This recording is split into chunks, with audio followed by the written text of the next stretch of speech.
De l'État a donc repris ses quartiers à l'Élysée, où nous retrouvons Thierry Arnaud pour BFM TV. Thierry, une première journée avec 3 rendez-vous au programme pour François Hollande.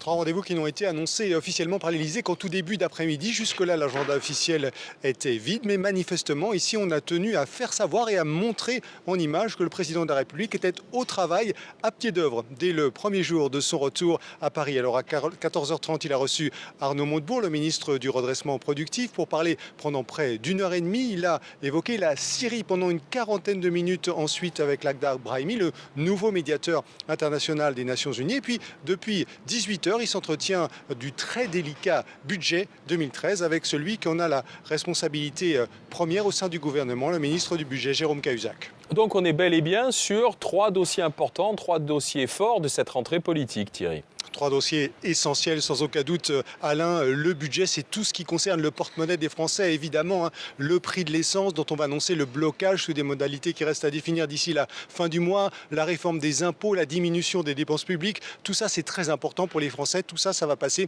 par les services de Jérôme Cahuzac. Avec Arnaud Montebourg, on a bien sûr évoqué l'industrie, l'emploi industriel. Vous vous souvenez qu'on a beaucoup entendu Arnaud Montebourg au moment du plan social chez PSA. Malheureusement, on redoute d'autres plans sociaux dans les semaines, dans les mois qui viennent. Et puis la Syrie, c'est un dossier qui tient très à cœur au président de la République, explique son entourage, c'est une urgence absolue pour lui. Il va poursuivre avec obstination, nous dit-on, la recherche d'une solution. Et puis c'est évidemment aussi, vous vous en souvenez bien sûr, un dossier sur lequel indirectement, mais quand même, Nicolas Sarkozy l'a critiqué en publiant un communiqué au cœur de l'été.